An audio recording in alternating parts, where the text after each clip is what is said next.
Hey there. Today I'd like to address one of the elephants in the room regarding my channel, and doing so necessarily involves discussing who I am, my life, a little bit. You've probably noticed, if you've watched any of my videos, that you don't see my face. I don't appear in any of my videos. This isn't entirely unheard of. There are certainly other pagan YouTubers who don't appear on film, and who nevertheless host a channel. But I think it's worth discussing, for one thing because it's obvious, for another because it's not necessarily how I would like this channel to be. I would prefer for you to see my face when I'm talking to you. Not because it's necessary, but because there's something to be said for the power of watching somebody's face as they speak and feeling like you're involved in a conversation instead of listening to a disembodied voice. We get a lot of our cues visually, most of us, most sighted people. And for many of us, not seeing someone creates a sort of barrier. But I don't show my face, because I am, for all intents and purposes, in the broom closet, although not entirely. Like most people, my life is shades of gray. The number of people who know about my personal practice has grown pretty substantially of late, but it's still limited to one family member, my closest friends. And like a lot of people who aren't open about their spiritual practice, my career, my reputation is what I'm concerned about, particularly because I do not work in a field that is traditionally peopled by a great number of pagans or spiritual folk.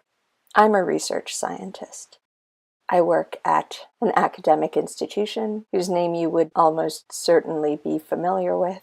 And despite the fact that academia is a liberal stronghold, scientists are judged harshly if they're not perceived to be objective, rational, evaluative. It's also a career that's built in large part on reputation. I first began studying witchcraft and magic, the occult, when I was a child, 12, I think. Certainly no older than 13. But for various reasons, and frankly chief among them the fact that it wasn't clear to me, even several years later, how flexible one's personal path could be. This was still the era of getting all your magical info from the big bookstores, Wicca on 2 shelves, the occasional reference to Hermeticism or the Kabbalah, but it predates YouTube by a significant chunk, and hell, I didn't even find out that there was a huge occult shop just a couple blocks away from where I was growing up, because internet searching, not really a thing. So I drifted away from the path for several years, until I was getting pretty close to wrapping up my PhD, actually, shortly before I was about to start writing my thesis. And as I mentioned in the Finding Your Spiritual Path video, I experienced a lot of conflict over that. I wasn't raised in a religious environment. I never felt any call to faith. The concept of faith always seemed really strange to me. But as I was finishing my PhD, I did know that I felt unfulfilled, and that I was thinking back to my early spiritual explorations with a lot of fondness, with some regularity. There was something there that I wanted, even though at the time I also sort of thought that that feeling, that yearning, the thought of revisiting a spiritual path struck me as sort of intellectually indefensible. And part of my fear of a lack of anonymity reflects my concern over others holding the same biases, the same fundamental misunderstandings that I did. And I recently found myself experiencing a similar kind of conflict, only this time it wasn't about my path itself, not directly, not as far as my own personal practice goes, because that has been going strong. I have no qualms anymore about what it is I do. And I'm so glad I was either ballsy or hard-headed enough to return to the craft, only this time to design the practice that I would follow myself in a way that jived with the things I believed and the things that were important to me. No, this time the conflict was between wanting to be out and about and engaged in this, the YouTube pagan community, the conversations that come out of the videos that I've been watching for years by other pagan YouTubers. Like a lot of people on this sort of spiritual path, I want more of it in my life, not less. I've come to sort of resent the boundaries, the walls that I've been maintaining between this part of my life and the other parts. But this conflict arises from the recognition that it's not exactly outside the realm of possibility that this would damage my reputation and therefore my career options, which otherwise are fairly bright, or would be. The thing is, I work with really great people whom I'm sure by and large wouldn't really give a shit. It might be a point of curiosity, but it's not the people I know whom I'm all that worried about, because those are the people I can talk to about it for an hour. And the way I conceptualize my practice, well, after an hour it might seem a little weird to them, but certainly not something that violates the core tenets of the scientific method and the scientific principles that we are supposed to support and further and apply. My concern is all those people I don't get to talk to for an hour or explain my practice to in enough detail to make them realize, oh, so she's not a fucking flake, merely eccentric.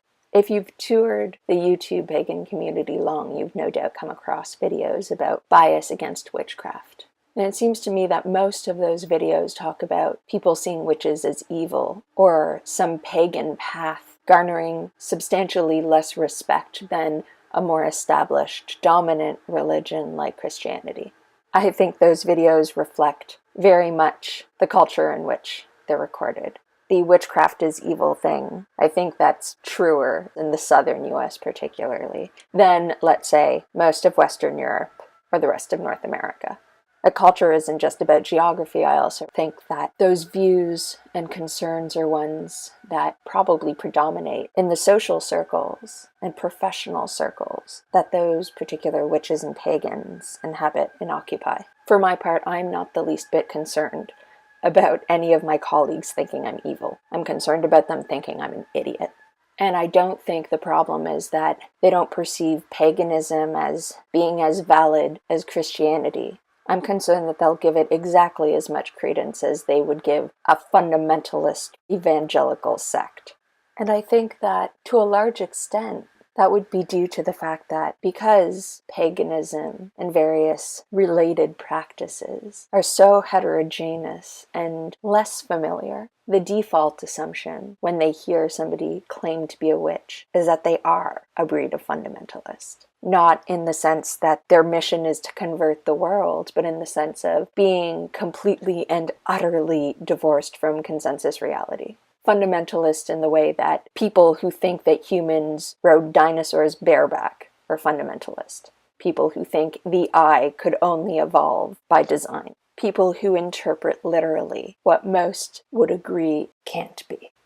Over the past couple of years, I've come to believe that the witchy jargon that aids my personal practice does me a disservice when it comes to public understanding. Because like many subgroups, subcultures, or professional fields, pagans do use jargon. And like a lot of jargon, it involves the use of words which outside that context have an agreed upon popular definition that is not maintained when used within this group.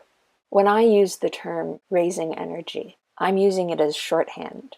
I genuinely have no reason to believe it involves shifting energy of any kind. If you took a physicist and put him in the room with me with any equipment that person cared to name, they wouldn't detect shifting energy. Not in the physics-violating sense that most non-pagan or non-magical people would assume we meant when we say raising energy. Hell, when I talk to witches and they say they raised energy, I don't know what they mean in the sense of what they perceive to be going on, what they think they're doing.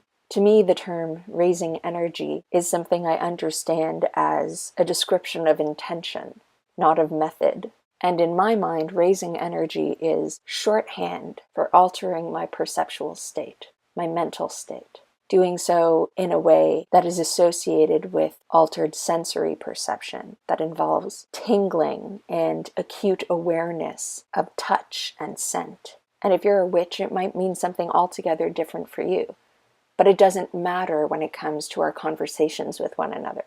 We both know what the other person means in terms of intent. I can tell another witch that my spell to scrape together the money needed to fix an unexpected bit of damage to my car worked, and she or he or they will understand that. They will know exactly what I meant and they will nod and then probably ask, "What exactly did you do? Oh, interesting. I normally go about it this way," but they'll get it. But I suspect the first thought in the head of scientists hearing me say the same thing would be, holy shit, she thinks she can make money appear by grinding herbs with a crystal. What the fuck? And unless they knew me and were familiar with the way I think, it would never occur to them that when I said spell, I was referring to something like ritual behavior designed to keep opportunities to make some extra cash at the forefront of my mind, and to ensure that I notice possibilities to make that cash, even in places where otherwise distractions or indifference would make me miss those opportunities. And phrased exactly that way, again, slightly weird, but not crazy. Now, none of this is to suggest that we forego jargon. Fuck that, I like our jargon. It's just that most people don't know it's jargon, and in applying the generally accepted definition to these words, definitions which often involve an understanding that they incorporate something impossible, something whose existence at worst openly defies science and at best has never found any evidence to support it. Well, in applying those definitions, yeah, we all sound like fundamentalists. You know, not long ago, when I was toying with the idea, although not really seriously, of starting a YouTube channel, I consulted somebody that I really respect, and while talking to her, she suggested starting a YouTube channel. And when she did, she noted that writing a book or uploading videos allows one to lay out their argument, serves as that hour-long explanation I wouldn't have the time or opportunity to give every person who might hear that I'm a witch. Which, of course, isn't to say that all of those people would necessarily go online and bother to learn what my point of view is, but the resource would be there, and the burden of bothering to learn my point of view would then be shifted to them. And to some extent, that's what I'm doing here. There can be a place for spirituality, even our kind of spirituality, in the lives of people who are serious thinkers, rigorous, and proponents of the scientific and observational method. Conflict is not inherent. It just seems in many cases to be so because we speak different languages and are often observing the same object from entirely different angles of view. I'm not a scientist by accident or because I couldn't think of something better to do. My science and my spirituality are not different teams that I alternate between. They work in tandem in my life. And because I'm a scientist, I do have something going for me, which is I have a strong enough technical background to know that anybody saying that engaging in spiritual practice necessarily requires rejecting scientific principles is ignorant of either the breadth and variety of spiritual practice or the science they profess to admire. I hope that one day you'll see my actual face on video, although when that happens will probably have a great deal to do with what shape the next phase in my career takes. I hope those of you who have or are experiencing a similar sort of conflict are aided by the reminder that you're not alone. And I especially hope that any of you who have ever worried or feared that seeking your spiritual path means you've turned your back on critical thought, or who've ever been on the receiving end of a tirade by some uppity undergrad who just learnt about cognitive dissonance last week, and if your own personal lack of background in science has ever silenced you or made you feel concerned that maybe that undergrad was right, well, the problem is just as likely that they're ignorant of the fact that many of our spiritual paths, although atypical, are non-fundamentalist, that the supposed conflict is often little more than a breakdown in communication. If we could learn to be a little more fluent in their language, and convince them to become a little more fluent in ours, I think we'd see that we agree on the basic shape of consensus reality, and that there's far less to take issue with in either field than most of us assume. I'd like to thank everybody who's watched any of my videos thus far. I've really appreciated the warm welcome. So until next time, have a wonderful day.